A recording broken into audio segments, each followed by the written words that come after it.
Viernes 25 de abril de 1986.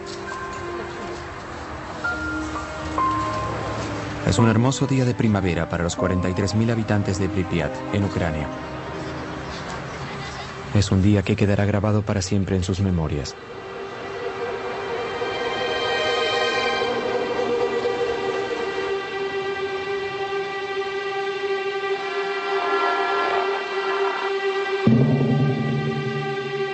La planta nuclear Vladimir Ilich Lenin se encuentra a 3 kilómetros de la ciudad.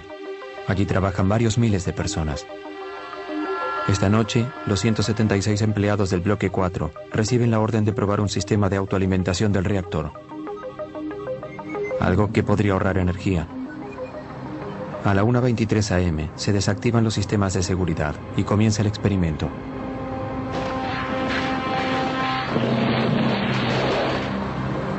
Se producen varias detonaciones en el centro del reactor. Mientras Pripyat duerme pacíficamente, el piso de la planta comienza a temblar.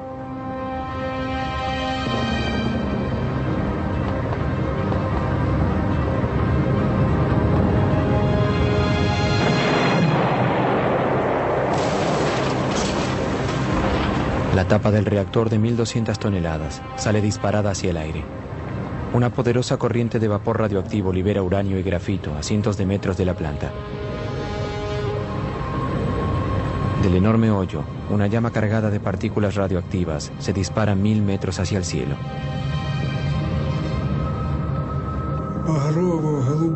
Provocó muchos colores. Eran muy brillantes. Naranja, rojo, azul, rojo sangre, un arco iris. Fue hermoso. Acaba de ocurrir el peor accidente nuclear de la historia. Fue a la noche, durante la madrugada. Recibí el llamado cerca de las 5 am. Me dijeron que hubo un accidente en la planta nuclear de Chernobyl.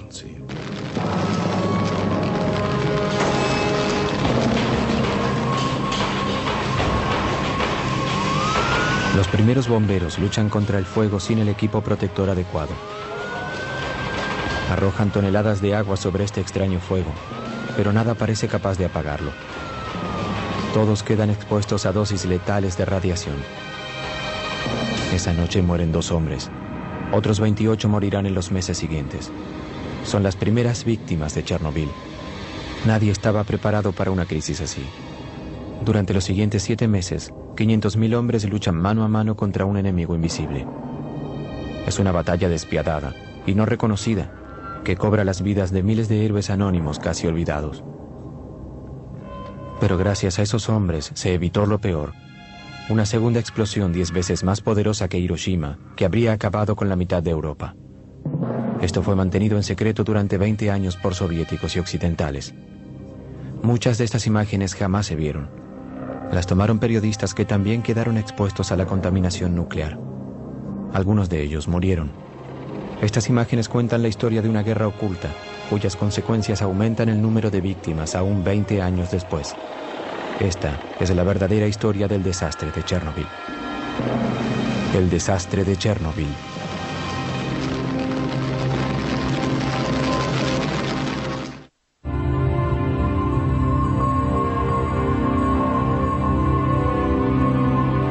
Chernobyl, 26 de abril de 1986. Temprano a la mañana las nubes se contaminan por las columnas radioactivas que se elevan 1000 metros hacia el cielo. Igor Kostin es fotógrafo de la agencia de noticias Novosti. Cuando un piloto de helicóptero amigo lo llama esa mañana y le ofrece sobrevolar Chernobyl, Kostin solo sabe que algo ocurrió en la planta durante la noche. Él es el primer periodista en ver el enorme hoyo. Держи это место! Держи! Держи! Где дым идет? Где дым? Cuando llegamos cerca del bloque 4 y lo rodeamos, no tenía idea del riesgo. Sobrevolamos el bloque y abrí la ventana del helicóptero. No pensé que sería un gran error. El humo ralo y translúcido que ve elevarse de las ruinas es altamente radioactivo. A pesar de exponerse a la radiación, Costin es uno de los pocos reporteros que está en la escena en las primeras horas del accidente de Chernobyl y que aún está vivo. No pude oír nada cuando abrí la ventana. Las ruinas del reactor estaban debajo de mí. Me sentía flotar ingrávido en el espacio, como en una tumba. Había un silencio mortal. Ni siquiera oí el helicóptero. Nada. Un hoyo negro, una tumba y un silencio mortal.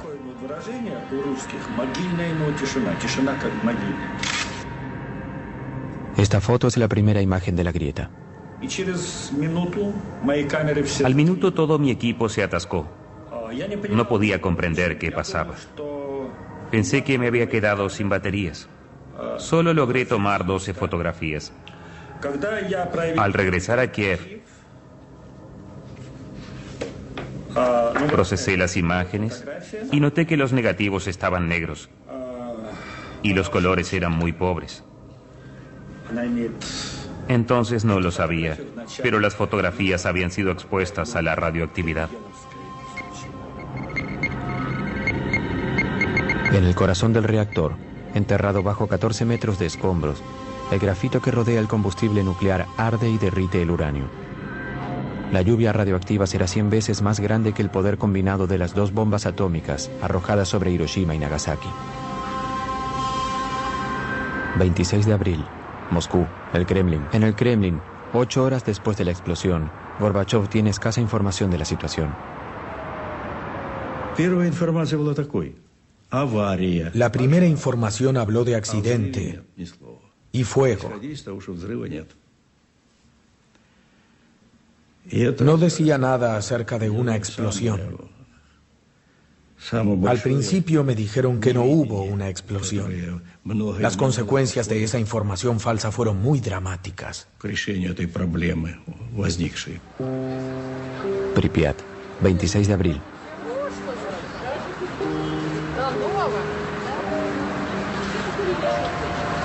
A 3 kilómetros de la planta, los 43.000 habitantes de Pripyat no saben nada del desastre.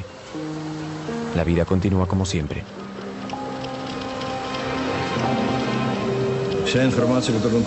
Recibí la información de que todo estaba bien, incluyendo el reactor. Cuando pregunté al académico Alexandrov, me dijo que el reactor estaba absolutamente a salvo, que incluso se podría erigir en la Plaza Roja, que no sería diferente a un samovar, sería como poner ganado en la Plaza Roja. Pripyat, 26 de abril.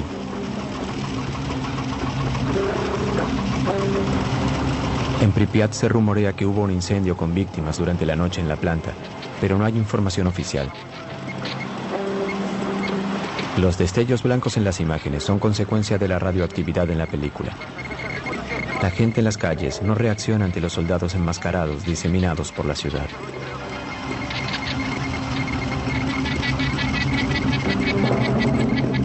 El coronel Greveniuk lidera a los soldados a cargo de controlar la situación.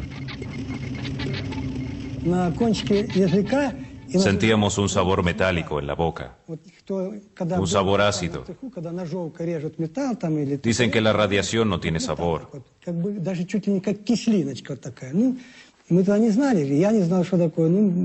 Pero después descubrimos que era el sabor del yodo radioactivo.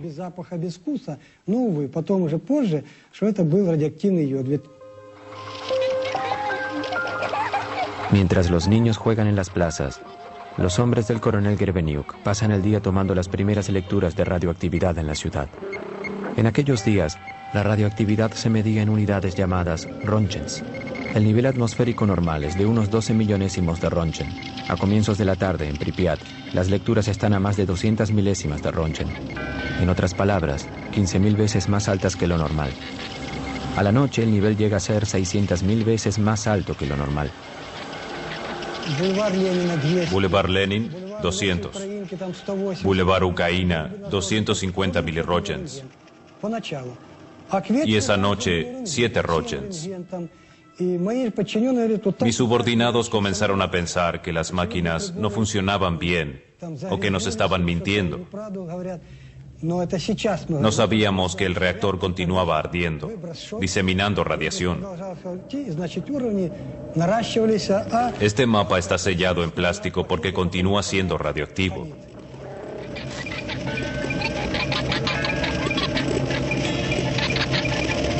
Un ser humano puede absorber hasta 2 Röntgens por año sin verse afectado. Pero el cuerpo se contamina letalmente si recibe más de 400 Röntgens.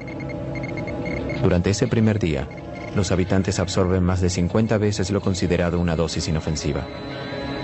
A ese ritmo, alcanzarían la dosis letal en 4 días. Para comprender lo que sucede, el coronel envía una patrulla a tomar las primeras lecturas en la base de la planta.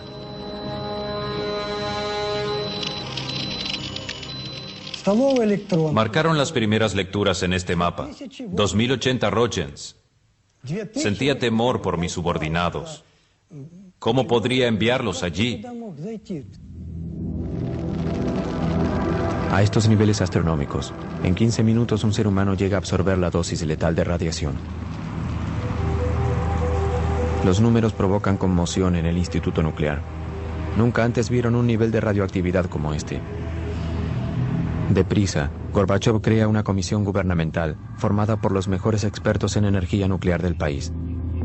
Está guiada por el académico Legasov, un físico nuclear de renombre internacional. Legasov parte de inmediato hacia Chernobyl, junto a una delegación científica. Esperábamos que pudieran evaluar la situación con rapidez, pero durante los primeros días no pudieron decirnos nada. Era una situación dramática. Estábamos en sesión, esperando información. Queríamos información, pero no podían decirnos nada. 20 horas después de la explosión, el nivel de radioactividad continúa subiendo. Para este momento ya se tendrían que haber sellado ventanas y puertas e ingerido tabletas de yodo para contrarrestar los efectos de la radioactividad. Pero todavía nadie había dado la orden. Pripyat, 27 de abril. A pesar de la creciente tensión en la ciudad, la población no tiene información de la situación. En aquel entonces, Yulia Marchenko tenía 5 años. Vivía en Pripyat con su familia. Su padre trabajaba en la planta. Mis padres me llevaron a la guardería, como siempre.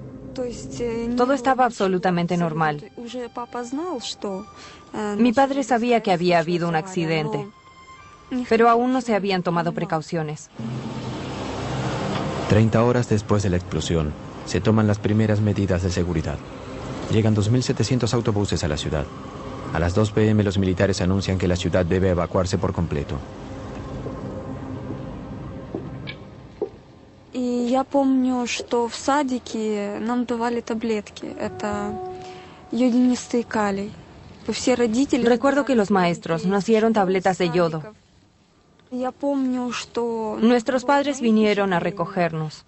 Todos corrían, pero no había pánico.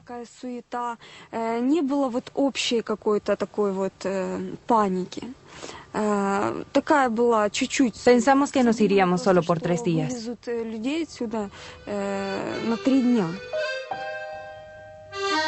Para evitar el pánico, las autoridades ocultan la seriedad de la situación. Los pobladores tienen 2 horas para empacar sus pertenencias y reunirse frente a sus hogares.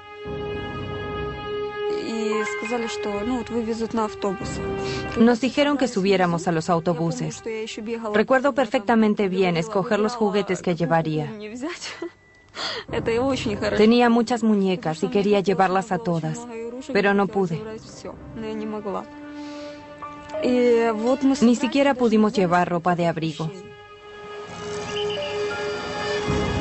Los pobladores deben dejar sus pertenencias y sus vidas atrás. Jamás regresarán.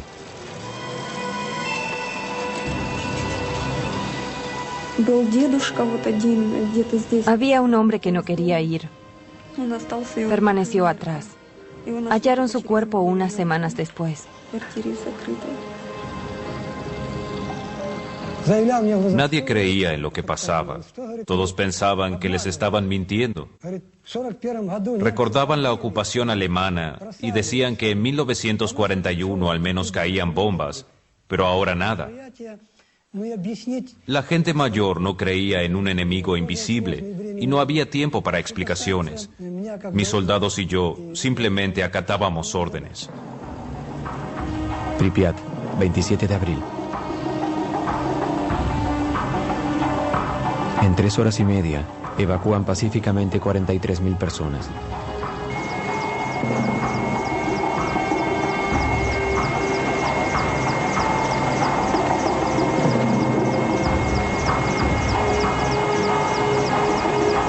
Los autobuses llevan los primeros refugiados atómicos de Europa.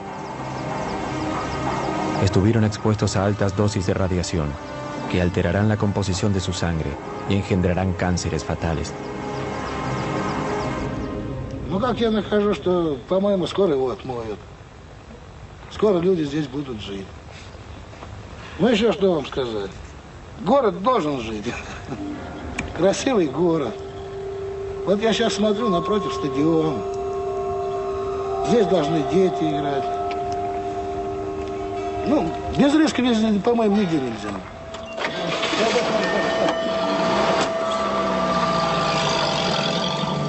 48 horas después del desastre, los únicos que quedan en la ciudad fantasma son el personal militar y los miembros de la delegación científica, con sede en el Hotel Pripyat. Como ignorando el peligro, comen, duermen y trabajan en el lugar. Eran personas íntegras, especialistas. Yo no podía creer que hicieran algo irresponsable o suicida. No, ellos subestimaron la situación. Nuestro antiguo criterio ya no servía. Ya había habido accidentes nucleares antes, tanto en nuestro país como en los Estados Unidos. Pero esa información se había mantenido en secreto. Jamás hubo un accidente de este alcance. Hasta pensaron que el reactor volvería a funcionar para mayo o junio. Mientras tanto, las nubes llenas de partículas radioactivas viajan al norte por el viento. Entre el 26 y el 27 de abril viajan más de 1000 kilómetros sobre Rusia, Bielorrusia y el Báltico. El 28 llegan a Suecia, donde detectan el aumento de radioactividad cerca de una de sus plantas nucleares. Poco después, la televisión alerta a la población. El polvo radioactivo de Chernobyl cae sobre Estocolmo. Las autoridades envían un escuadrón de aviones de caza a tomar lecturas en las nubes. El nivel de radioactividad sugiere que en algún lado hubo un gran accidente. 60 horas después del desastre, aún no se reporta ningún informe oficial fuera de la Unión Soviética. La ministra de Energía de Suecia llamó el lunes. Yo estaba en mi oficina en Viena. Me dijo que habían medido muy alta radioactividad cerca de nuestra planta en Forsmark, al este de Suecia. Concluyeron que provenía desde el exterior. Me preguntó si nosotros sabíamos algo. Le dije que no, pero que nos pondríamos en contacto con los demás. Nos contactamos con el Polo, donde no sabían nada. Pensamos en otro lugar y nos contactamos con Rusia. ¿Qué pasó? ¿Una explosión? ¿Una nube radioactiva? ¿Contaminación grave? Fue Suecia quien nos alertó. 3 días después del accidente, mientras Gorbachov aún intenta reunir información, los satélites espías de América y Europa se orientan hacia la Unión Soviética y descubren las ruinas de la planta ucraniana. La visión térmica muestra claramente el humo que emana del enorme hoyo.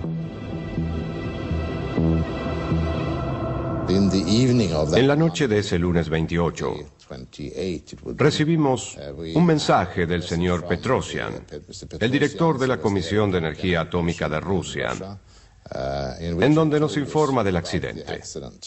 Al mismo tiempo, los rusos hacen pública la información al mundo. En el Politburó decidimos que era esencial que nos informaran todos los hechos de inmediato.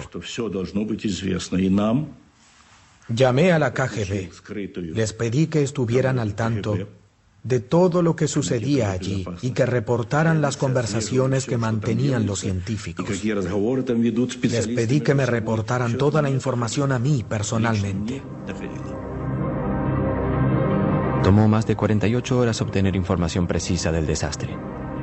2 días durante los cuales los 43.000 habitantes de Pripyat se exponen a la contaminación. La crisis continúa creciendo. En el fondo del reactor arruinado, 1.200 toneladas de magma hirviendo continúan ardiendo a más de 3.000 grados, enviando litros de gas y polvo radioactivo a la atmósfera. Europa está a merced de los vientos.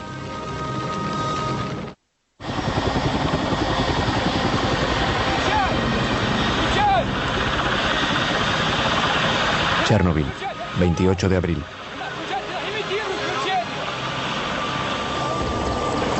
Al tercer día de la crisis, el general Antochkin y su flota de 80 helicópteros viajan desde Moscú para controlar el incendio y apagar el fuego.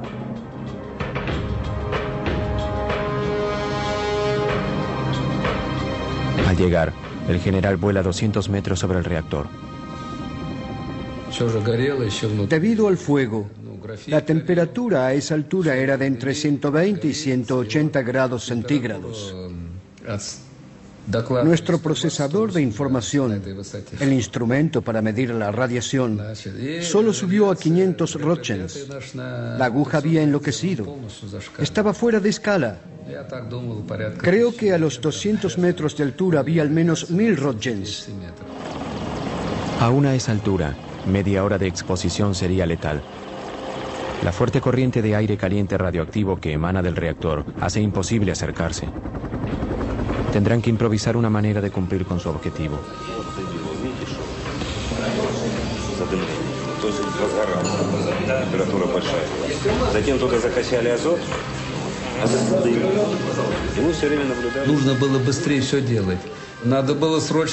Debíamos hacer algo lo antes posible. Apagar el fuego y sellar el reactor para poder acercarnos lo suficiente para seguir el trabajo. También debíamos evitar que el polvo radioactivo continuara dispersándose. El viento lo arrastraba. Debíamos actuar con rapidez. Comienza un gigantesco ballet. Los mejores pilotos regresan del frente afgano para pilotear helicópteros con soldados que arrojan bolsas de 80 kilos de arena al fuego, con las manos desnudas. Esperan sofocar el fuego llenando el reactor con toneladas de arena y ácido bórico, que neutraliza la radiación. El primer día realizan 110 salidas, el siguiente 300. El nivel de radiación sobre el reactor es de más de 3.500 roentgens, casi 9 veces la dosis letal. Algunos pilotos realizan hasta 33 vuelos el mismo día. Cada vez que iban, recibían 5 o 6 roentgens. Si volaban con lentitud, aún más. Luego de arrojar 6, 7 u 8 bolsas, quedaban empapados de sudor por el calor. Luego de algunas misiones, mis soldados se lavaban y comían. Luego de un tiempo, comenzaban a vomitar.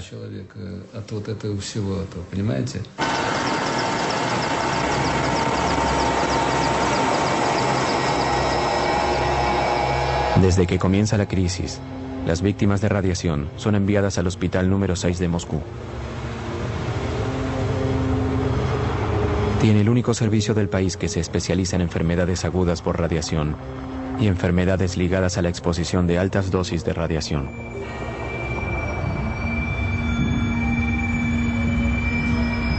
Los síntomas iniciales de la radiación, vómitos, náuseas y diarrea, son seguidos de un periodo de latencia.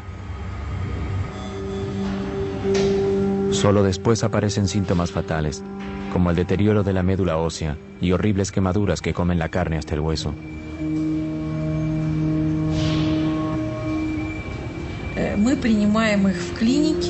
Psicológicamente era muy difícil verlos llegar a la clínica. Los traían directamente del aeropuerto. Casi todos ellos eran jóvenes. Llegaban durante el período de latencia. Se sentían bien. Todos estaban vestidos igual, con el mismo pijama. Todos hacían bromas. Pero nosotros sabíamos que muchos de ellos morirían. 27 de ellos murieron muy rápido. Todos habían recibido enormes dosis de radiación y estaban sufriendo de quemaduras letales.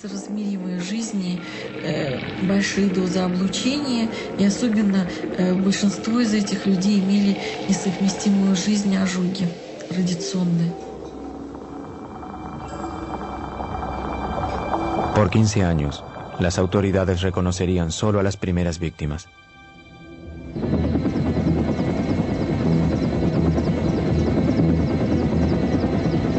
A 30 kilómetros al este de la planta, los árboles están quemados por la onda expansiva radioactiva de la explosión. Pero el área de desastre se extiende mucho más allá. Luego de la explosión, las partículas radioactivas llevadas por las nubes cayeron con las lluvias.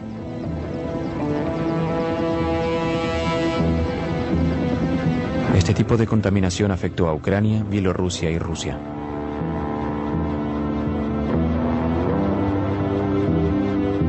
El 1 de mayo el viento cambia y se contaminan zonas de Kiev, como podemos ver en este mapa dibujado según las lecturas tomadas por los hombres del coronel Grebenyuk. Las áreas más contaminadas aparecen en rojo y están rodeadas por áreas donde el nivel de radiación es normal.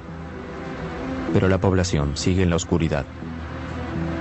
Solo se publica un reporte, un pequeño artículo en la página 3 del Pravda, que le quita importancia al accidente y dice que el peligro ya pasó.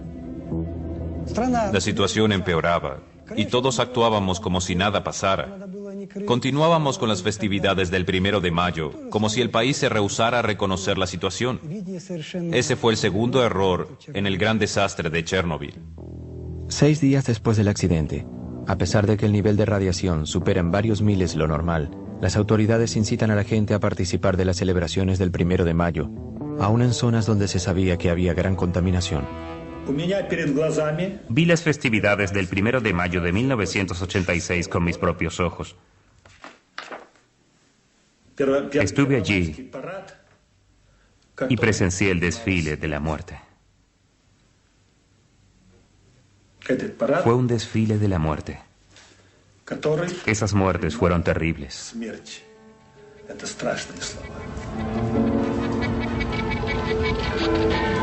Aunque parezca extraño, todas las imágenes del 1 de mayo de 1986 desaparecieron de los archivos nacionales de Ucrania.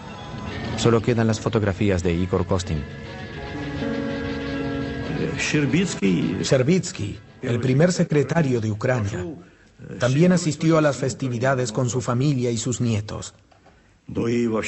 Es cierto que, en teoría, eso era importante para evitar el pánico. Pero si hubiéramos sabido la cantidad de radioactividad que había en el aire. ¿Cuántos se contaminaron durante las festividades? Aún hoy no se publicó ningún estudio estadístico. Sherbitsky, el primer secretario del Partido Comunista de Ucrania, se suicidó.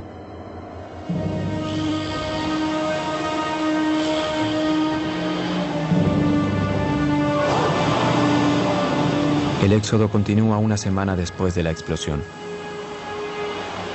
Se evacúan los habitantes de la ciudad de Chernobyl, a 7 kilómetros de la planta. Luego siguen las poblaciones en un radio de 30 kilómetros en torno a la planta. 130.000 personas, muchas de las cuales ya están peligrosamente contaminadas, se mudan. Contaminado. Se evacúa abruptamente y se aísla del resto del mundo una zona de 300.000 hectáreas que abarca Ucrania y Bielorrusia.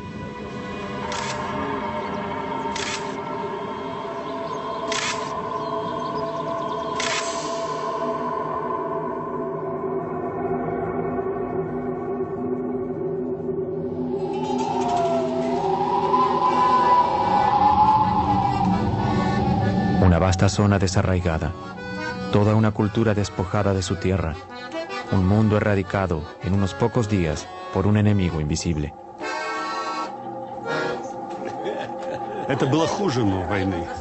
Fue peor que una guerra. No podíamos ver al enemigo. En una guerra es posible ver los cañones, las ametralladoras, los tanques. Aquí no ves nada. La radiación está por todas partes. Te atraviesa, te penetra y solo sientes los efectos tiempo después, a veces años después. Es aterrorizante. Mientras tanto, la nube radioactiva continúa viajando sobre Europa. Vuela sobre Bavaria y el norte de Italia. Sobre el sur de Francia y Córcega, cae una lluvia radioactiva de yodo 131 y cesio 137. Los cultivos y los pastos se contaminan seriamente. Mientras las autoridades francesas niegan su presencia, la nube llega a Gran Bretaña y se extiende sobre Grecia. En Chernobyl, el nivel de radioactividad continúa subiendo. El hoyo se llenó con 6.000 toneladas de arena y ácido bórico.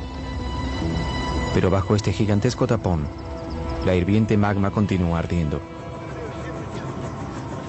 10 días luego del desastre, Gorbachov invita a Hans Blix, el director de la poderosa Agencia Internacional de Energía Atómica, a visitar el lugar. Blix es el primer experto y el primer occidental en visitar Chernobyl.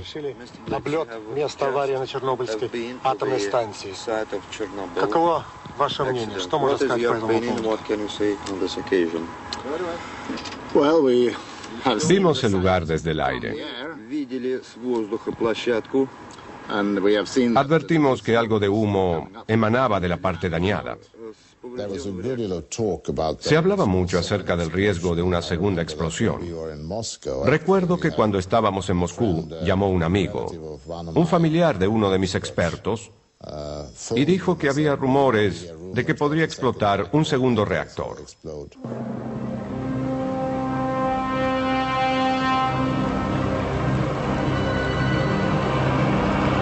En el fondo del reactor, 195 toneladas de combustible nuclear continúan hirviendo, liberando tanta temperatura que la arena se funde gradualmente.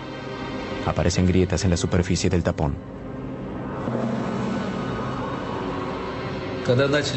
Una vez que tapamos el hoyo, comenzó a subir la temperatura. Sentimos miedo porque eso podía causar una segunda explosión. Era aterrador. Llegaron científicos para tomar lecturas. Estaban muy preocupados. Temían que se llegara a una temperatura crítica que causara una segunda explosión. Eso hubiera sido una tragedia terrible. El bloque de cemento bajo el corazón del reactor se calienta y corre el riesgo de quebrarse. El magma amenaza con filtrarse. El agua que los bomberos arrojaron durante las primeras horas del desastre se juntó bajo el bloque. Si el magma radioactivo entra en contacto con el agua, podría provocar una segunda explosión aún más devastadora que la primera. Se llama a los mayores expertos del país. Vasily Nesterenko era uno de ellos. En aquel entonces trabajaba para mejorar los misiles nucleares intercontinentales de la Unión Soviética. Si el calor lograba quebrar el bloque de cemento, 1.400 gramos de la mezcla de uranio y grafito entrarían en contacto con el agua y provocarían una nueva explosión.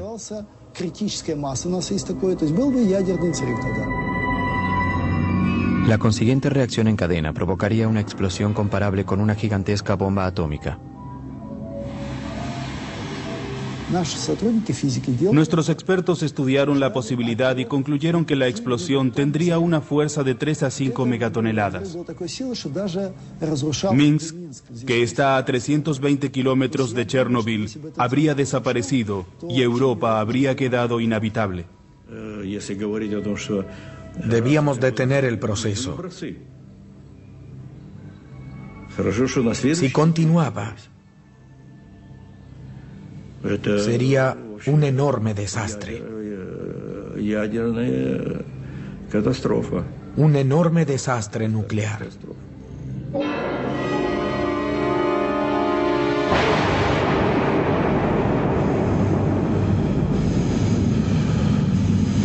Esta segunda explosión habría estado acompañada por una terrible onda dinámica y un gran aumento de la radioactividad que provocaría miles de víctimas mortales en cuestión de horas. Gracias a Dios, eso no ocurrió. Había trenes con más de 1000 vagones en Minsk, Gomel y Kiev, listos para evacuar a la población. La situación es crítica. En Moscú, la Comisión de Estado declara 2 medidas de emergencia. Primero, envían un batallón de bomberos para drenar el agua bajo el reactor. Más tarde serán declarados héroes nacionales, pero sufrirán problemas por la radiación el resto de sus vidas. Segundo, sellan el abismo de manera más efectiva para bajar la temperatura de una vez por todas. En 2 días, los hombres del general Antochkin arrojan 2.400 toneladas de plomo en el reactor.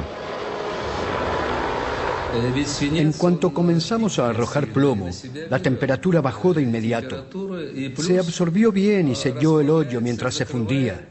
Así disminuíamos la radiación. Pero parte del plomo se funde cuando toca la llama y se evapora en la atmósfera.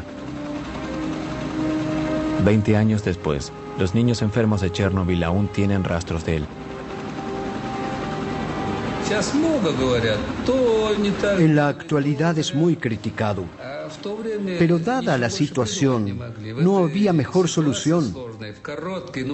Y todos, militares o civiles, oficiales o no, trabajaron desinteresadamente. Yo participé de la primera etapa. Puedo asegurarles que fue algo que se debía hacer. Fue heroico. Durante esta operación, 600 pilotos se contaminan seriamente con la radiación. Todos mueren, pero sus esfuerzos son solo temporarios. A pesar de haber sido cubierto, el fuego continúa ardiendo. Sobrevolar en helicópteros no resuelve el problema. Deben acercarse más, descender a la grieta. ¿Pero cómo? Con la inminente amenaza de una segunda explosión, continúan las improvisadas medidas. Los planos de la planta revelan que se puede llegar a la zona activa a través de los túneles de cemento para cables y tuberías. Una delegación de técnicos del Instituto Kurchatov se aventura en el laberinto. Avanzar es difícil. Parte de los túneles colapsaron en la explosión.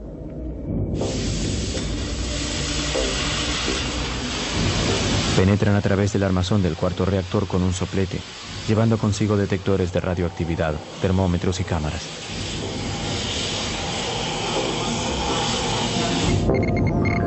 El resultado es aterrorizante. Los niveles de radiación son astronómicos. Confirman sus peores temores. El hirviente magma quebró el bloque de cemento y se filtró hacia la cuenca vacía. Ahora amenaza con hundirse aún más. El riesgo de explosión era de un 5 a un 10%. Habíamos drenado el agua debajo del reactor, pero debíamos hacer algo urgente. Debíamos poner algo bajo el reactor para evitar que el magma siguiera filtrándose. Debíamos evitar que cayera. Nada evita que el magma se filtre aún más en el arenoso suelo. Y debajo del reactor hay un enorme y extenso acuífero que provee de agua a todo el país.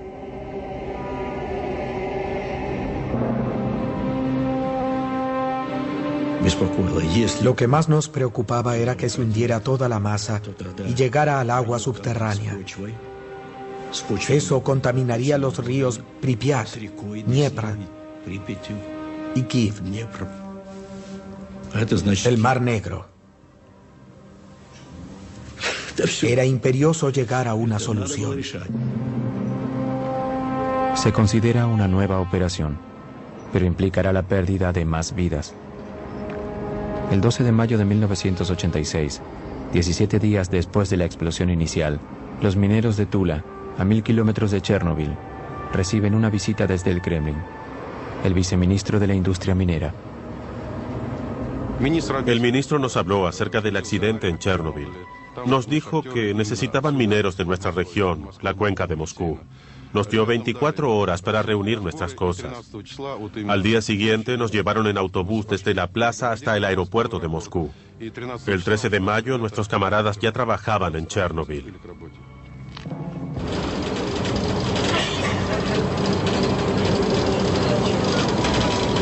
...13 de mayo de 1986... zona de Chernobyl.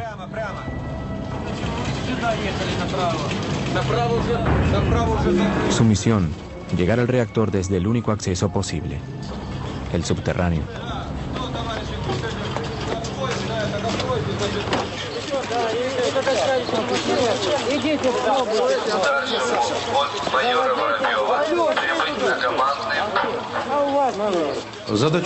Nuestra misión era esta: cavar un túnel de 150 metros desde el bloque 3 hacia el 4. Un túnel de 30 metros de largo. Luego, cavar un sitio de 30 metros de largo por 30 metros de ancho para poder instalar un sistema de refrigeración que enfriara el reactor.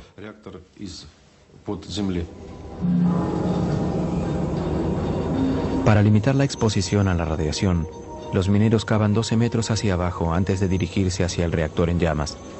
Luego, cavan un espacio de 2 metros de alto y 30 metros de ancho para instalar un complejo sistema de enfriamiento a base de nitrógeno líquido.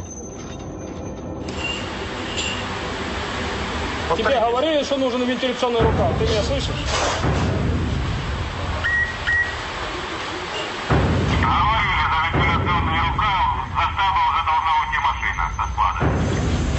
En un mes, 10.000 mineros de Rusia y las regiones mineras de Ucrania trabajan en el túnel. Tienen entre 20 y 30 años de edad. Dentro del túnel, que no tiene ventilación, la temperatura alcanza los 50 grados centígrados y la radioactividad está como mínimo a 1 Roentgen por hora. Trabajábamos sin equipo protector. Los mineros no podíamos usar máscaras porque los filtros se humedecían luego de unos minutos. Nos las quitábamos y trabajábamos sin ellas. También nos quitábamos las sudaderas. Bebíamos agua de botellas abiertas. Eso estaba mal porque las partículas radioactivas ingresaban directamente a nuestro cuerpo. Uno de nuestros camaradas tragó un grano de arena altamente radioactivo y murió. ¿Cómo podíamos saber qué estábamos respirando o ingiriendo? Lo peor era la falta de oxígeno y el increíble calor. Hacía mucho calor.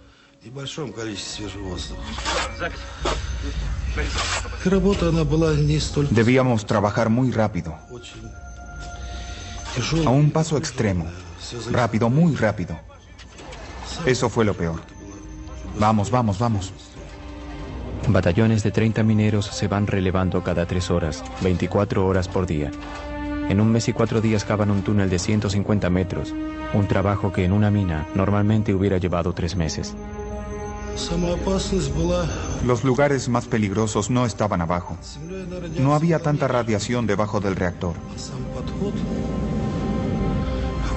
Pero a medida que subíamos, debíamos trabajar aún más rápido.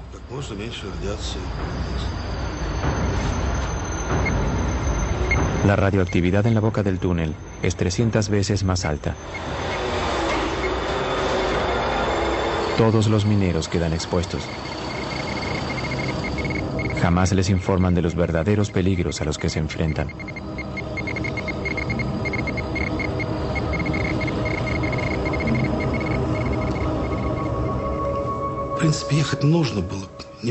Alguien debía hacerlo. Nosotros o alguien más. Hicimos nuestro trabajo. ¿Debimos hacerlo? Es muy tarde para juzgar. No lo lamento.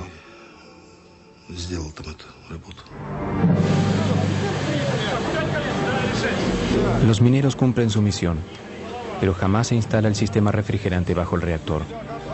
El espacio subterráneo finalmente se llena con cemento para solidificar la estructura. La posición oficial asegura que cada minero recibió de 30 a 60 Roentgens, pero los sobrevivientes dicen que recibieron 5 veces esa cantidad. Se estima que un cuarto de esos hombres murió antes de cumplir 40 años. Son 2.500 pérdidas que no figuran en ninguna estadística oficial. Mientras los mineros cavan bajo el reactor, Hans Blix y las autoridades soviéticas organizan una conferencia de prensa en Moscú. Quiero decir que en representación de la AIEA, lamentamos profundamente el trágico accidente, la pérdida de vidas y el daño que causó. Accedimos junto a las autoridades soviéticas a venir a Viena para un análisis posterior al accidente. Frente a 500 periodistas de todo el mundo, Blix anuncia una conferencia internacional que se llevará a cabo en Viena, donde los soviéticos compartirán su información del desastre. Para analizar el accidente. El efecto más importante de la conferencia de prensa fue que los rusos sintieron que podían confiar en nosotros. Estaban habituados a tener un gobierno en el que no creían, donde un accidente y un desastre eran ocultados. No se habían enterado de nada. Lo poco que sabían los preocupaba y creían que todo podía empeorar. Era una situación realmente difícil, pero ahora sentían que podían confiar en nosotros. Fue una victoria para la Glasnost. Los soviéticos acceden a cooperar con Occidente. Es un cambio histórico que inicia una era de apertura conocida como Glasnost. Es una victoria política de Gorbachov, que la necesitaba desesperadamente. En Chernobyl, a pesar de que el fuego ahora está controlado, la grieta y las toneladas de escombros altamente radioactivos están expuestos a los elementos. Es extremadamente urgente cubrir la estructura rota y limpiar la zona, pero para eso se necesitarán más hombres, muchos más hombres.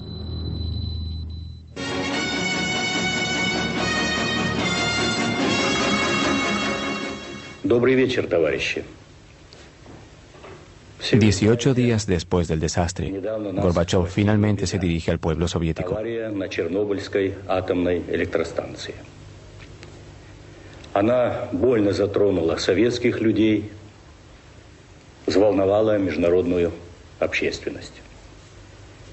Мы впервые реально столкнулись с такой грозной силой, какой является ядерная энергия, вышедшая из-под контроля.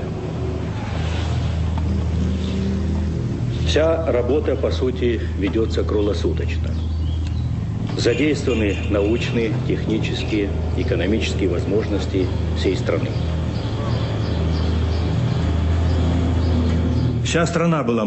Se movilizó todo el país, sin formalidades burocráticas.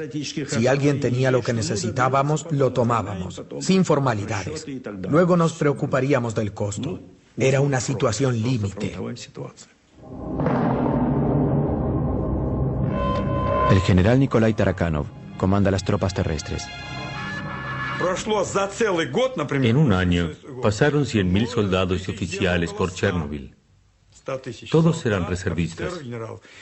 Fueron convocados por el gobierno superior de su ciudad y enviados al frente.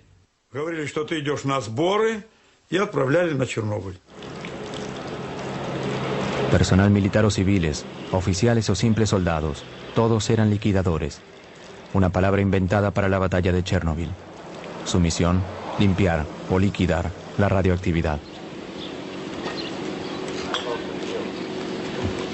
Сначала ходишь первые дни, прячешься, одеваешь маску, а потом уже забываешь, даже на производстве уже забываешь одевать ее.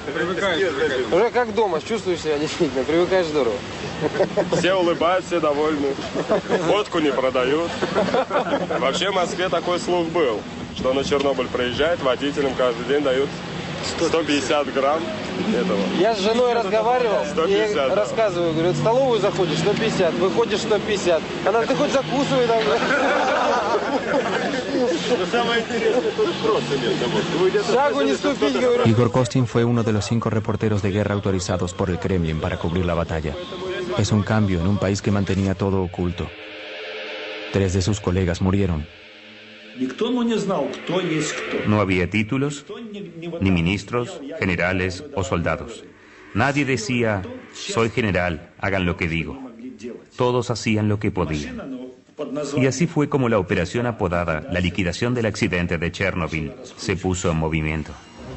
100.000 soldados, así como también 400.000 civiles, trabajadores, ingenieros, enfermeras, doctores y científicos de cada república soviética pasan por Chernobyl. La Unión Soviética combate su última gran batalla. 500.000 personas. Las tropas en Chernobyl fueron mayores a las de Napoleón, pero nuestro ejército se contaminó.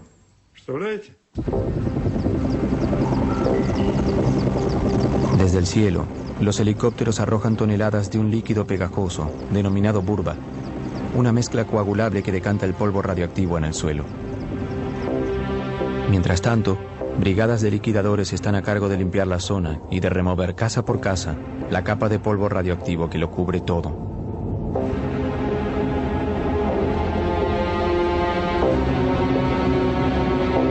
Создавались специальные бригады охотников. Se formaron escuadrones de caza especiales. Patrullaban el campo y los bosques con rifles. Mataban perros y gatos.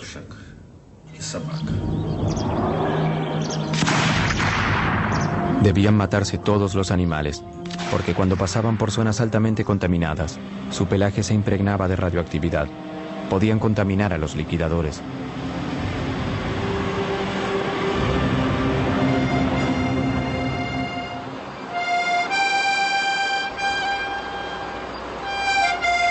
Se evacúan las últimas poblaciones con habitantes de la zona. Se derriban una a una las casas y se entierran. Por las noches, los camiones, las máquinas y los hombres están cubiertos de polvo radioactivo.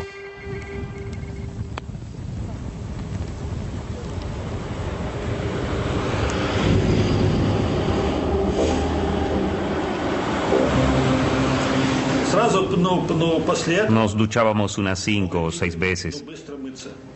Nos ayudábamos entre nosotros.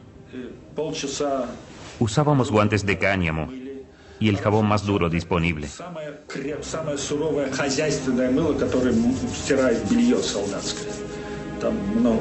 Nos frotábamos.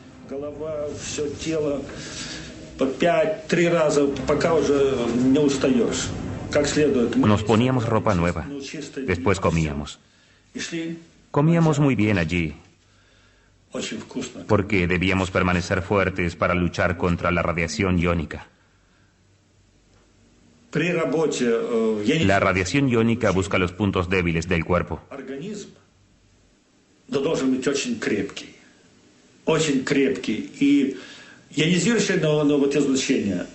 Así halla la forma de penetrar y te destruye. Julio, zona industrial, reactor 4.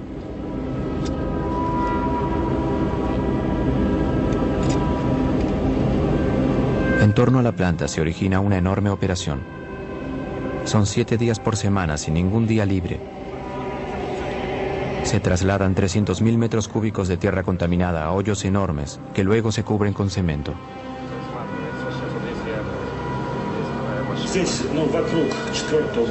Este lugar, en torno al reactor 4, es donde se llevaron a cabo las misiones más peligrosas de la zona. 8 semanas después de la explosión, los liquidadores abordan el corazón del problema. Para neutralizar el desecho tóxico a largo plazo y evitar que continúe diseminándose, todo el reactor accidentado debe ser aislado. Lev Borchakov es uno de los ingenieros que diseña la enorme estructura que cubrirá por completo el reactor 4. Un sarcófago de acero y concreto de 170 metros de largo y 66 metros de alto.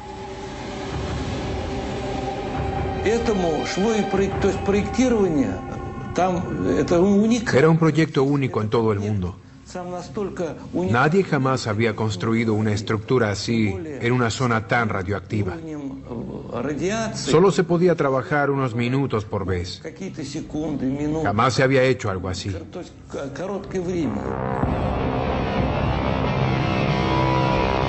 Es un enorme desafío. ¿Cómo se puede construir una estructura monumental en un lugar donde los humanos pueden trabajar solo unos minutos o incluso unos segundos por vez? Esta situación completamente nueva requiere más improvisación de los liquidadores. Se arriesgan más vidas.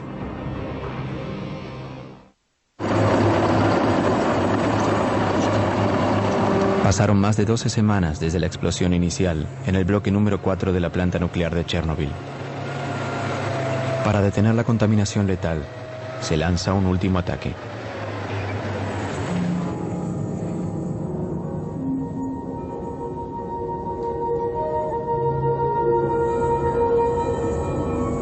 La radioactividad es tan alta en este sector que solo se pueden enviar máquinas controladas a distancia. Pero la gente debe poner las máquinas en posición.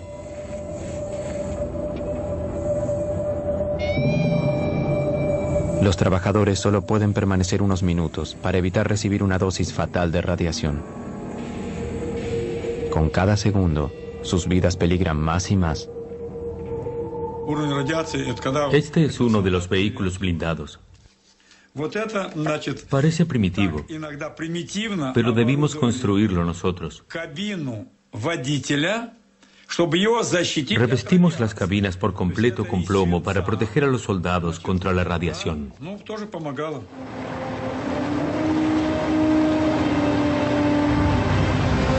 Cada pieza metálica de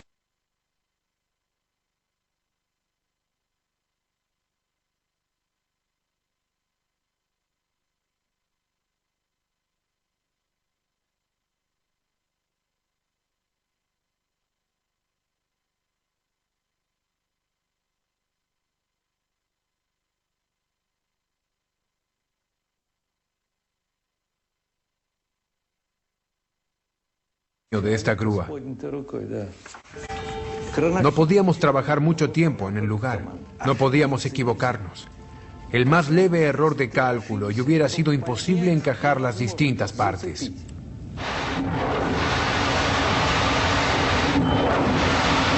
A pesar de las condiciones extremas, el trabajo progresa. Se usan 100.000 metros cúbicos de cemento para hacer la estructura. Pero el descubrimiento de un nuevo problema obliga a detener el trabajo. El techo de la planta está cubierto por piezas de grafito altamente contaminadas.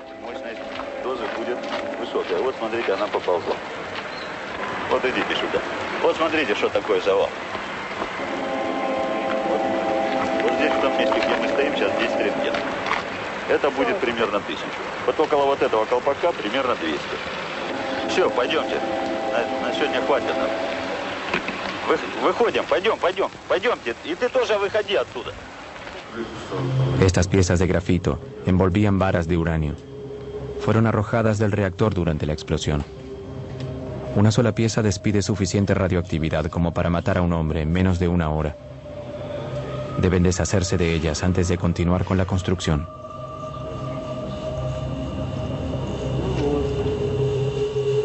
Смотри, как греется, да? Намного приятнее. Да, вон всякую девочку. Намного приятнее. Там очень большие уровни радиоактивного излучения, и поэтому туда подойти крайне тяжело. Ну и зачем туда пускать людей, когда может техника сработать? Envían robots al techo para arrojar los letales escombros por el borde. 60 metros abajo, otros robots los recogen y los entierran en hoyos. Pero luego de unos días, el ambiente radioactivo comienza a afectar también a las máquinas. Sus circuitos electrónicos ya no resisten. Se vuelven locos y se averían. Una de las máquinas se precipita hacia la grieta.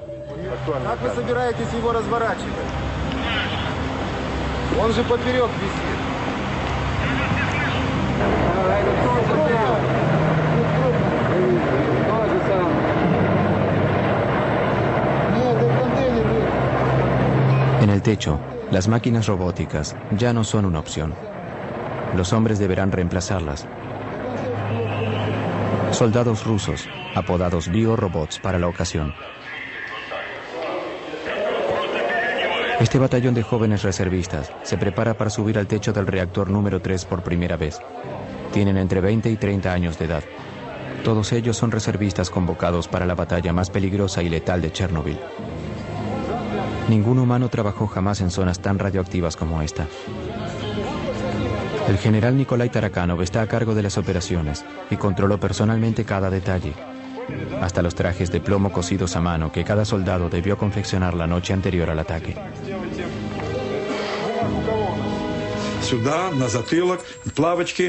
El frente, la espalda, las botas, todo estaba cubierto de plomo. Un casco, una máscara para protegerse de los rayos beta,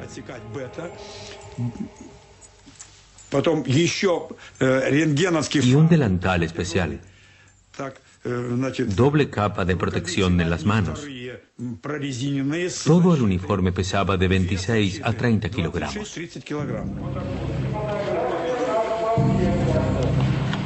Хорошо, значит, первый вопрос решили. Так, медицинское свидетельство везде прошли. Все. Нет, подождите, это ответ, значит, не по существу. Анализ крови, правильно? Значит, я Сергей Товарищевич говорю, мы проводили 2 дня назад эксперимент с научным центром. Офицеры ходили туда вместе со мной. Понятно? Значит, страшного, конечно, ничего там нет. Это ясно. Сегодня состоялось решение и правительственное. Они тоже идут туда же? И многие так, ну некоторые... Obviamente algunos no querían ir, pero debieron hacerlo. Eran reservistas. Debieron ir.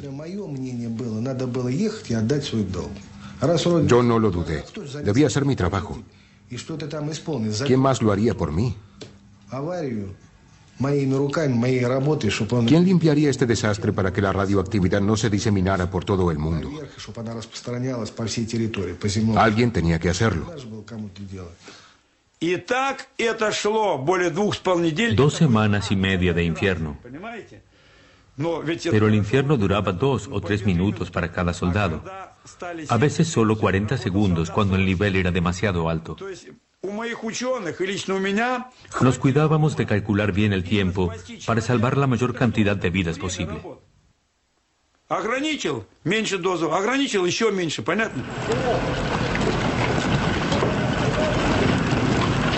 Cuando suena la sirena, un grupo de 8 soldados y un oficial sube al techo. Su misión es simple: palear los escombros radioactivos lo más rápido posible y retirarlos del techo.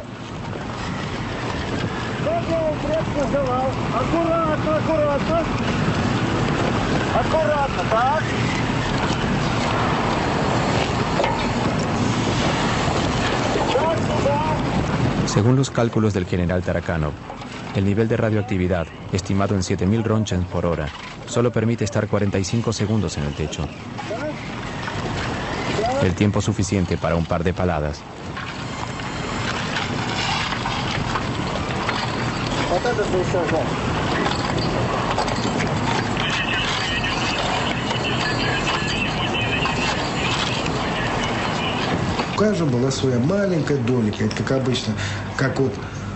Éramos como hormigas. En cuanto algunos terminábamos la tarea, otros nos reemplazaban de inmediato.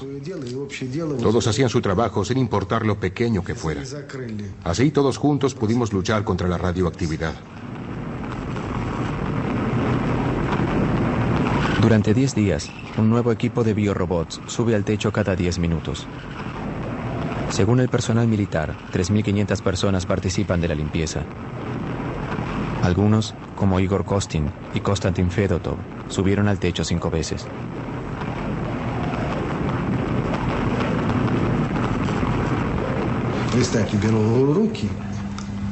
Sosteníamos piezas de 1500 Roentgens. Luego de un día de trabajo, las manos dolían y no podíamos cerrarlas.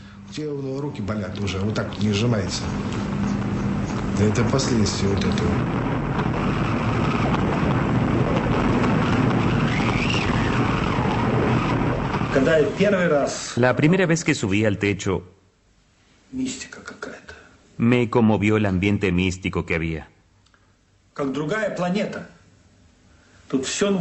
Era como estar en otro planeta. Todo estaba cubierto de desechos radioactivos. Mis manos temblaban. No sabía en qué mundo estaba. Comencé a tomar fotografías.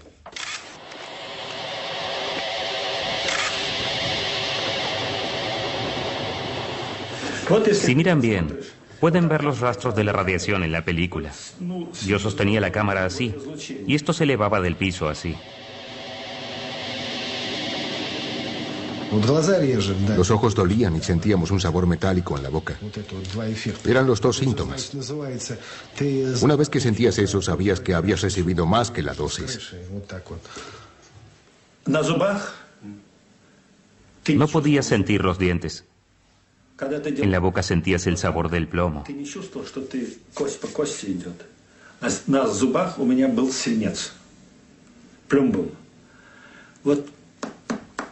Hacías así, pero no podías oír nada. Todo estaba cubierto de plomo. Aún hoy, a 20 años, puedo sentir el sabor del plomo.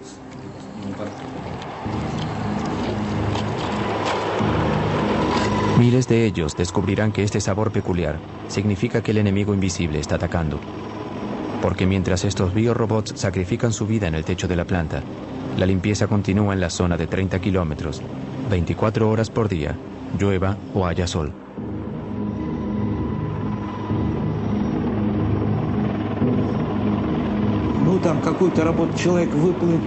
El trabajo que normalmente podía hacer un hombre en una hora, en Chernobyl debían hacerlo 60 personas.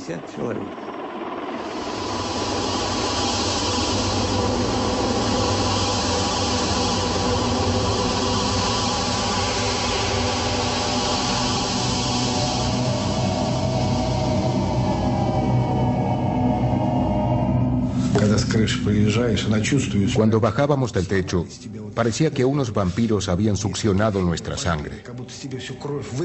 Estábamos débiles, no podíamos movernos. Algunos tenían hemorragias nasales. Los bomberos estaban en el lugar. Si alguien tenía una hemorragia nasal, lo enviaban al hospital. Si se desmayaba, lo enviaban a su casa. Pero todos queríamos resistir.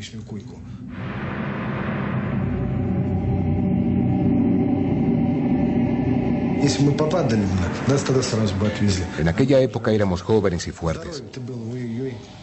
Nuestra salud está mal. Perdimos todo.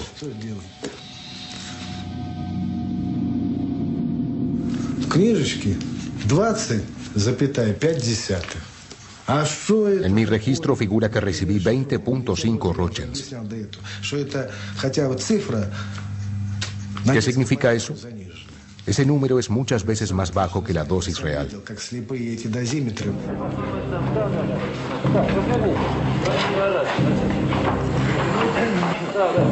Позвольте мне от оперативной группы Министерства обороны СССР вручить вам почетный крестик. Спасибо вам за выполнение. Como recompensa, cada soldado recibe un certificado de liquidador del ejército y un bono de 100 rublos, el equivalente actual a $100.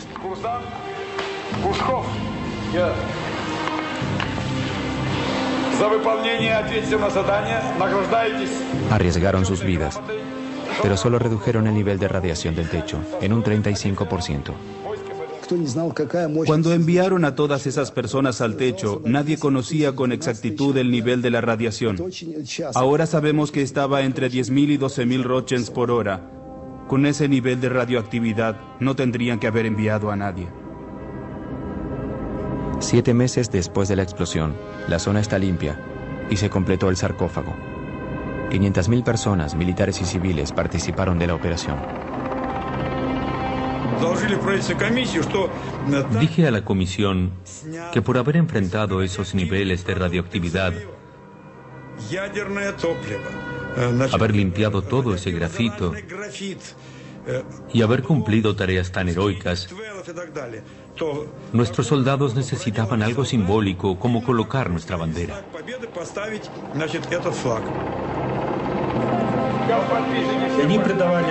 Colocar allí nuestra bandera fue como colocar la bandera en el Reichstag.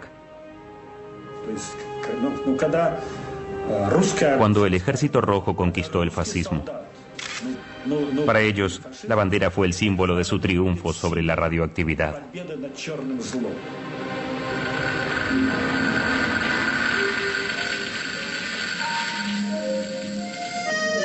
Cada equipo de liquidadores celebra el final de la operación a su manera. Borchakov y sus hombres graban sus nombres sobre la pieza metálica que irá arriba del sarcófago.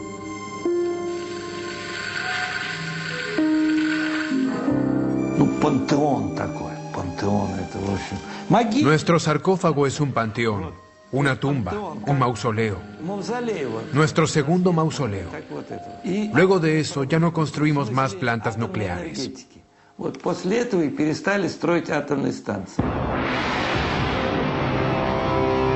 Es una victoria amarga. El país jamás se recobrará.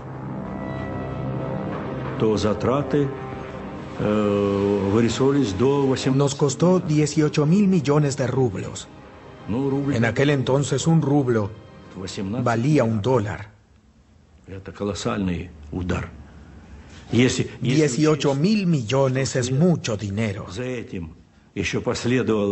Y si consideran que poco después el precio del petróleo cayó, pueden imaginar el problema que enfrentó nuestro país y la perestroika.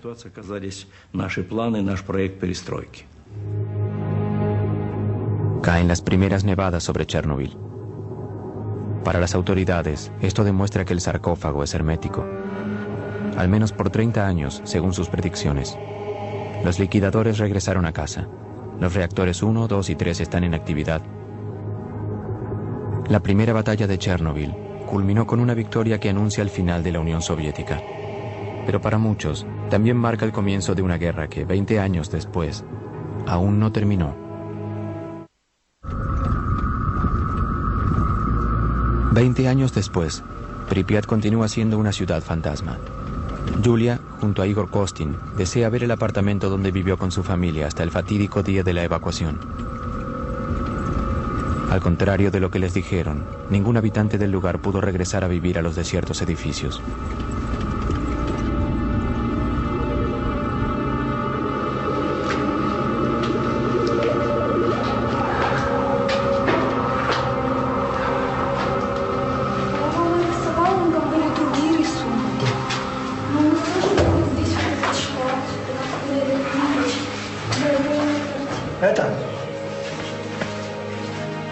Потрогайся стену, раз ты пришла к себе домой.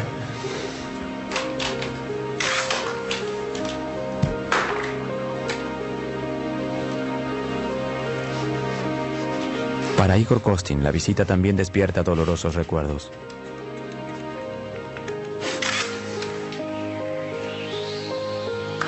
Durante los 7 meses que pasó cubriendo la batalla, quedó fatalmente expuesto a la radiación. Desde entonces debió ser hospitalizado durante 2 meses cada año. Новую энергию в завтрашний день. Родина, как никто, больше дает энергию человеку. Это твоя родина, твоя земля сейчас так впитала все мощное, что только мы не можем дотянуться.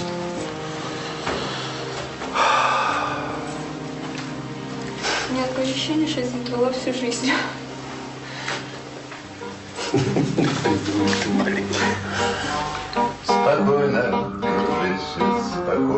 Para los cientos de miles de refugiados civiles y los cientos de miles de veteranos de la batalla de Chernobyl, la lucha contra el enemigo invisible aún no terminó.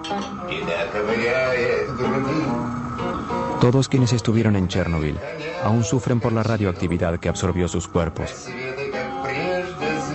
En los meses siguientes al accidente, los liquidadores desbordaron los hospitales de toda la Unión Soviética. 20 años después, aquellos que aún viven continúan frecuentando el hospital número 6. Todos son víctimas de lo que los especialistas denominaron el síndrome Chernobyl.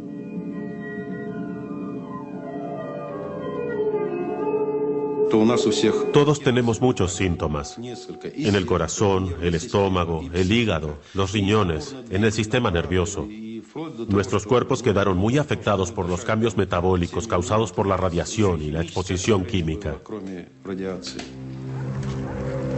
Cuando los liquidadores regresan a sus casas, están exhaustos, incapaces de retomar su vida cotidiana. 20 años después, todos los sobrevivientes son minusválidos y no pueden trabajar. Las autoridades parecen ignorar su situación apremiante y recortan su subsidio social.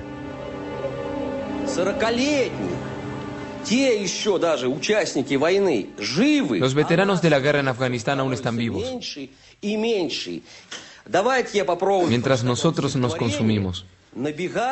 Escribí un poema acerca de esto.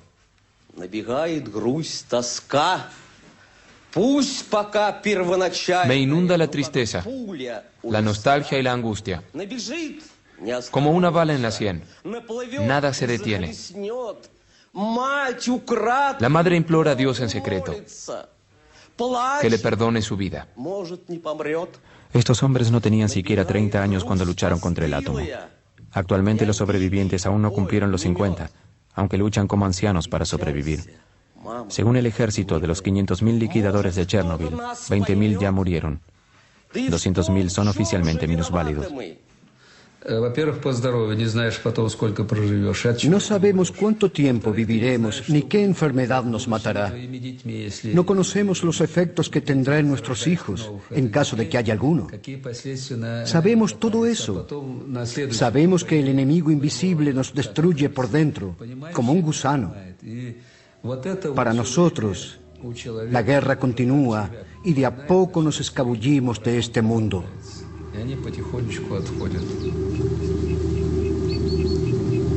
Pero durante 2 décadas, oficialmente solo se atribuyeron 59 muertes al desastre de Chernobyl.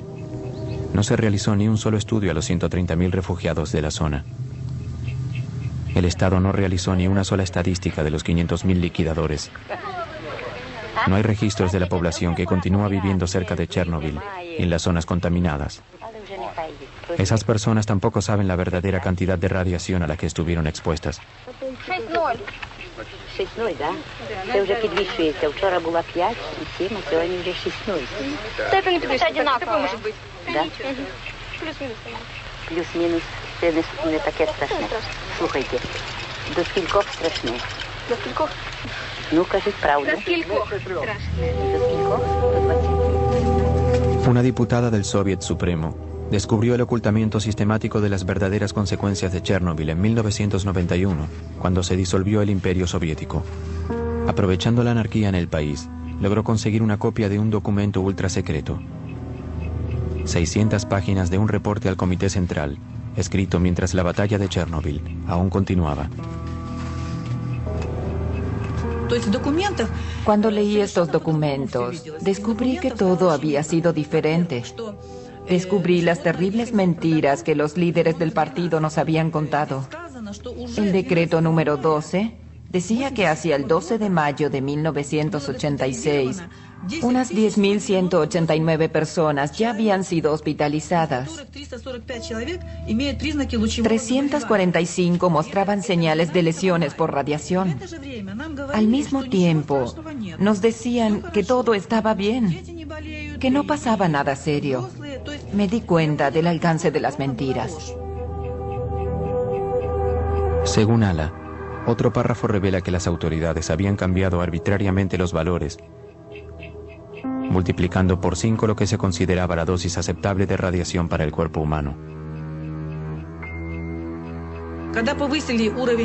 De pronto, cuando elevaron el valor, la gente se curó milagrosamente.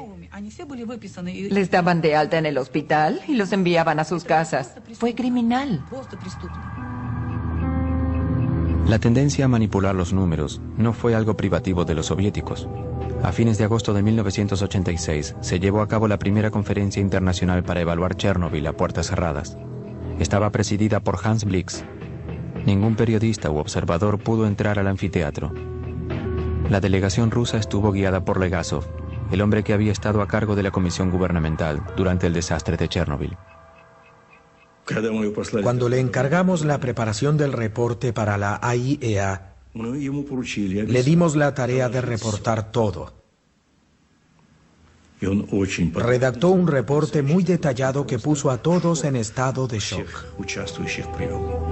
Legasov habló por 3 horas. Su reporte concluyó que en las décadas siguientes se esperaban unas 40.000 muertes por cáncer causadas por Chernobyl. El mundo occidental directamente se rehusó a aceptar este cálculo. Esto generó una negociación entre Oriente y Occidente. Estos son cálculos teóricos basados en el modelo de Hiroshima. Ante tanta actividad radioactiva, como en el caso de Hiroshima, a largo plazo morirá un número de personas. Si el índice sube, las muertes también aumentan. Es un cálculo. No es algo exacto. No es empírico. Otra vez, los números eran sorprendentemente flexibles. Cuando terminó la conferencia, la gente ya no hablaba de 40.000 muertes, sino de 4.000 muertes probables. Unos 20 años después, en septiembre de 2005, este número se convirtió en la cifra oficial de muertes del desastre.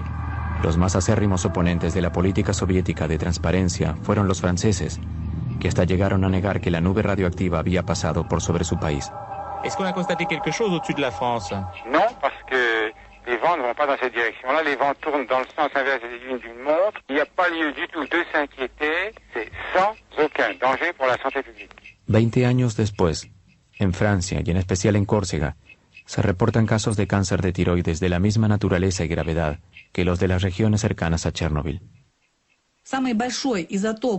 El elemento más peligroso que salió del reactor de Chernobyl no fue ni el cesio ni el plutonio, sino la mentira. La mentira del 86, así es como yo la llamo. Una mentira que se propagó como la radioactividad por todo el país y el mundo entero. El 27 de abril de 1988, segundo aniversario del desastre, el académico Legasov, que había trabajado tanto para revelar la verdad, decide terminar con su vida.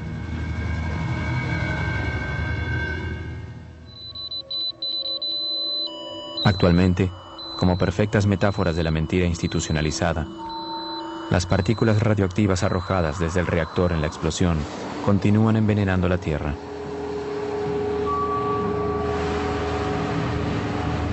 Veinte años después del desastre, la zona de Chernobyl sigue siendo inhabitable.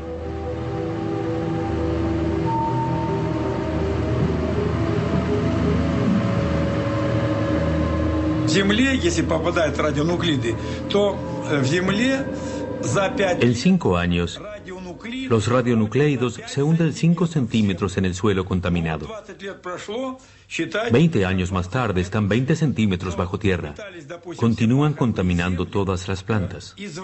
Para limpiar eso, deberíamos quitar 20 centímetros de tierra y enterrarla en contenedores sellados. Es un trabajo demasiado grande. Es imposible.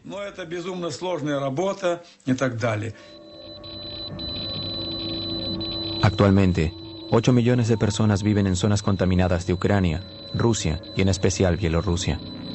Por 20 años se alimentaron de una comida radioactiva que continúa contaminándolos de a poco. Este tema, planteado en 1986 por la delegación soviética en la conferencia de Viena, se ignoró sistemáticamente. 1.152 niños fueron operados de cáncer de tiroides entre 1986 y 2002 en el centro especializado de Minsk. ¿Cuántos más en otras ciudades? Aún no se publicó ninguna estadística global. Un doctor, Yuri Bandayevsky, estudia las enfermedades de las poblaciones de las zonas contaminadas desde el desastre. Cuando publicó sus descubrimientos en 1996, fue condenado de inmediato.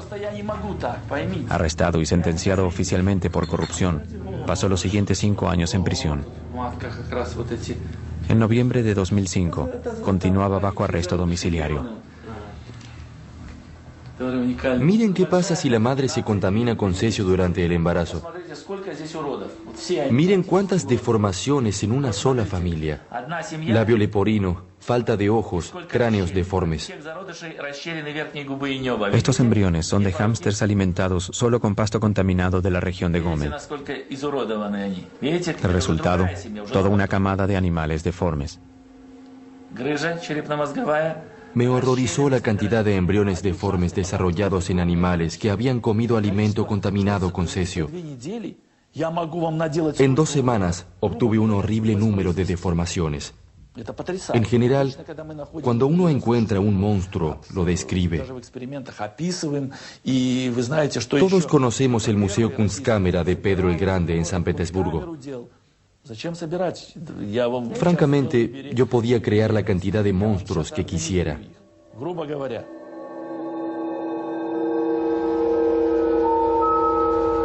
No hay un estudio oficial de mutaciones genéticas derivadas de Chernobyl.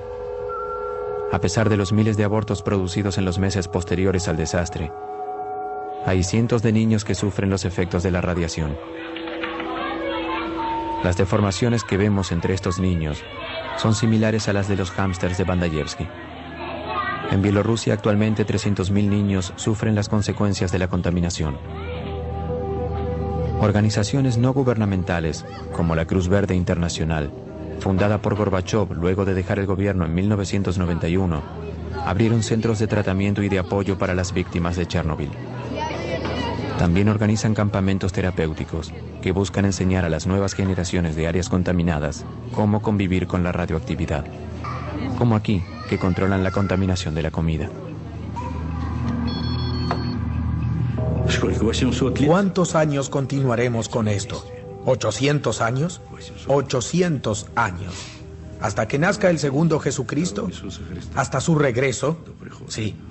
Chernobyl jugó un papel importante para todos nosotros. Y por supuesto, debemos continuar investigando sin escatimar los recursos.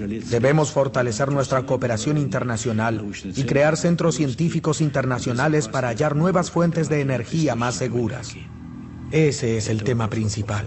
No deseo que nadie, ni mis amigos ni mis enemigos, pasen por una tragedia así. Nadie merece vivir lo que vivimos en Chernobyl. Todos somos seres humanos y nadie merece eso.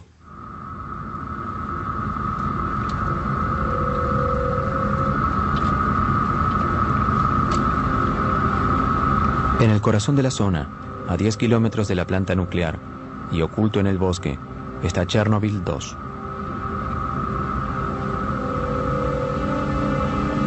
Hace 20 años nadie podía acercarse a este enorme radar militar, el ojo oculto de Moscú para divisar misiles norteamericanos. El hecho de que haya sido puesto fuera de servicio luego de la explosión coincide con lo que el accidente de Chernobyl pareció presagiar. Usar armas es algo terrible. Y las armas nucleares son aún peores. El accidente de Chernobyl involucró un solo reactor. Fue un accidente limitado cuyas consecuencias aún están con nosotros. Tuvimos 2 bombas, Hiroshima y Nagasaki. Con ellas las consecuencias también continúan actualmente con nosotros. Chernobyl nos mostró la verdadera naturaleza de la energía nuclear en manos humanas. Calculamos que nuestro misil más poderoso, el SS-18, era tan poderoso como 100 Chernobyl. El SS-18 era la cabeza nuclear que los americanos más temían. Y teníamos 2.700 de ellos. Eran los misiles que teníamos para los americanos. 2.700. Imaginen la destrucción. El señor Gorbachov tenía razón al decir que Chernobyl fue la gran ilustración de la radioactividad liberada. En ese sentido, sugirió a la gente vívidamente que debemos terminar con las armas nucleares. Un año y medio después de Chernobyl, Mikhail Gorbachov quitó todas las cabezas nucleares soviéticas ubicadas entre 500 y 5.000 kilómetros. 10 años después, se ratificó el Tratado de Prohibición Completa de los Ensayos en todo el mundo, a excepción de la India. Chernobyl marcó el comienzo del desarme de los mayores rivales nucleares del mundo. Chernobyl convenció a todos. Soviéticos y americanos advirtieron de una vez por todas la magnitud de los volcanes atómicos que nuestros países preparaban. No solo nuestros 2 países, sino todo el mundo. Todo el mundo. 20 años después, el desastre de Chernobyl y sus lecciones parecen desaparecer de la memoria. Mientras tanto, bajo el envejecido sarcófago del reactor número 4, el veneno sigue siendo letal. En 2001, los 3 reactores de Chernobyl fueron cerrados para siempre. Pero 20 años después de la explosión, un dosímetro supera los límites en la base del sarcófago. Altos niveles de radioactividad, 100 veces más de lo normal, aún contaminan los alrededores de la planta. La estructura se debilitó por la lluvia y la erosión. Desde su construcción, 3.000 liquidadores la controlan y previenen los daños. Construimos este sarcófago para que durara 30 años, pensando que 30 años luego de la explosión podríamos construir un nuevo sarcófago sin tener que apresurarnos por los altos niveles de radiación. Ya pasaron 20 años y no se hizo nada. Su reemplazo es urgente. Pero Ucrania ya no tiene más dinero. Nosotros tampoco. Un nuevo sarcófago está en camino, pero su construcción ya tiene 10 años de retraso. Es una estructura de 108 metros de alto que cubrirá el primer sarcófago por completo. Costará $1.000 millones. Se estableció un fondo internacional dirigido por Hans Blix. Aún no colocamos el nuevo sarcófago sobre el otro. Lo haremos en un par de años. Cuando ya esté hecho, podremos quitar la masa de combustible fundido que aún queda allí.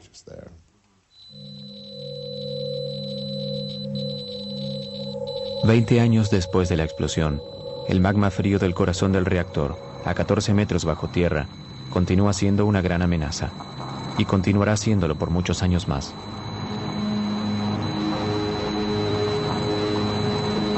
Rezo a Dios para que el sarcófago jamás colapse. Eso sería lo peor que podría ocurrir, porque adentro hay 100 kilogramos de plutonio. 1 microgramo es la dosis letal para un ser humano. Eso significa que hay suficiente plutonio como para envenenar a 100 millones de personas. La vida media del plutonio, el tiempo que necesita la mitad del plutonio como para desaparecer, es de 245.000 años. Es algo que podríamos considerar eterno. Hay zonas donde nunca jamás habrá vida otra vez. A pesar de esta terrible advertencia, el desarme nuclear impulsado por Chernobyl está siendo cuestionado actualmente. Si el desarrollo nuclear para uso civil se presenta como una solución a los problemas de los combustibles fósiles y el calentamiento global, este paisaje nos recuerda que esa opción no carece de consecuencias. Se necesita mucho cuidado y una buena información acerca de los riesgos que presenta. Chernobyl también nos recuerda que si queremos vivir con la radioactividad y sus inevitables peligros, también debemos evitar que las generaciones futuras corran el riesgo de un apocalipsis nuclear.